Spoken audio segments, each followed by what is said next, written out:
Law 5. So much depends on reputation. Guard it with your life. Judgment. Reputation is the cornerstone of power. Through reputation alone, you can intimidate and win. Once it slips, however, you are vulnerable and will be attacked on all sides.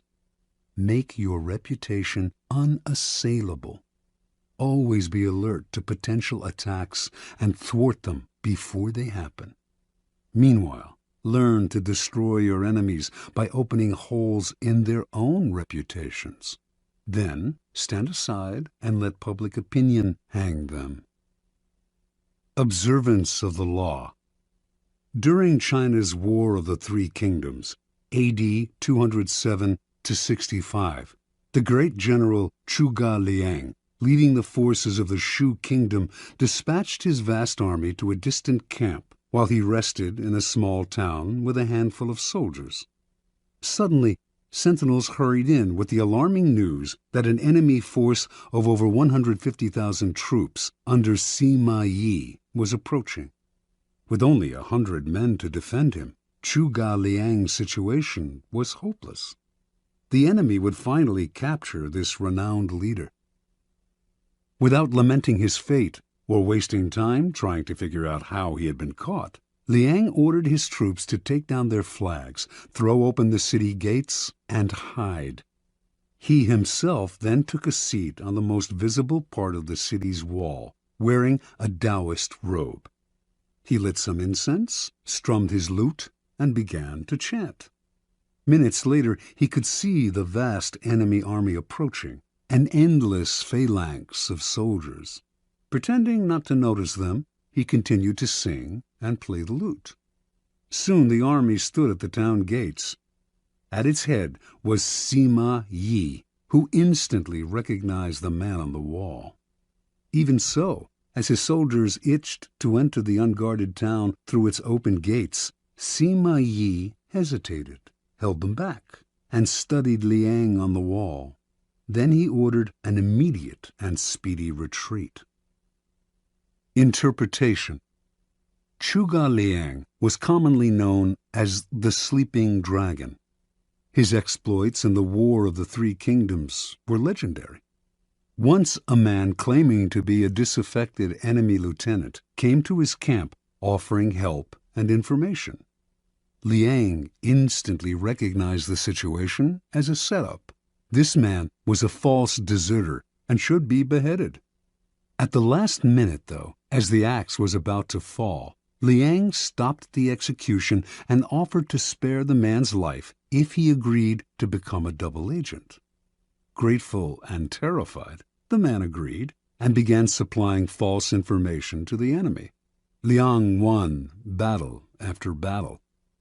The Sleeping Dragon carefully cultivated his reputation of being the cleverest man in China, one who always had a trick up his sleeve. As powerful as any weapon, this reputation struck fear into his enemy. Sima Yi had fought against Zhuge Liang dozens of times and knew him well. When he came on the empty city, with Liang praying on the wall, he was stunned. The Taoist robes, the chanting, the incense, this had to be a game of intimidation. The man was obviously taunting him, daring him to walk into a trap. The game was so obvious that for one moment it crossed Yi's mind that Liang actually was alone and desperate. But so great was his fear of Liang that he dared not risk finding out. Such is the power of reputation. It can put a vast army on the defensive, even force them into retreat without a single arrow being fired. Keys to power.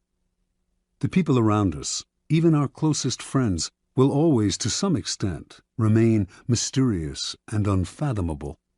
Their characters have secret recesses that they never reveal. The unknowableness of other people could prove disturbing if we thought about it long enough, since it would make it impossible for us really to judge other people. So, we prefer to ignore this fact and to judge people on their appearances, on what is most visible to our eyes: clothes, gestures, words, actions. In the social realm, appearances are the barometer of almost all of our judgments, and you must never be misled into believing otherwise.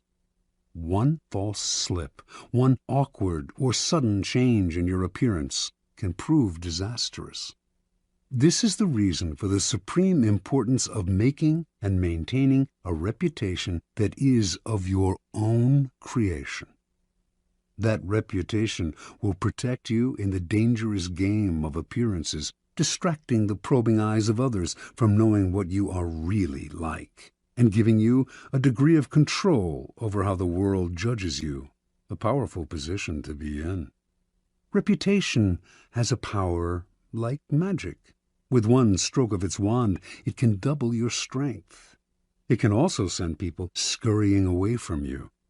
Whether the exact same deeds appear brilliant or dreadful can depend entirely on the reputation of the doer.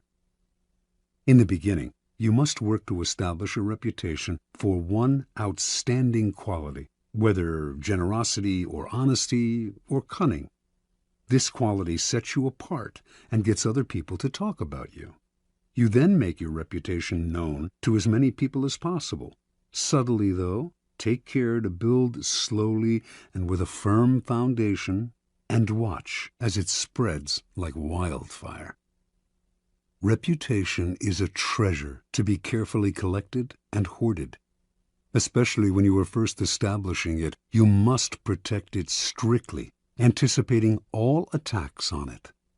Once it is solid, do not let yourself get angry or defensive at the slanderous comments of your enemies. That reveals insecurity, not confidence in your reputation.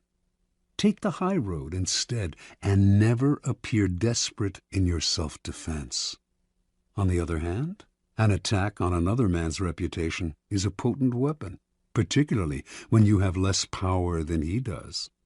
He has much more to lose in such a battle, and your own thus far small reputation gives him a small target when he tries to return your fire. But this tactic must be practiced with skill.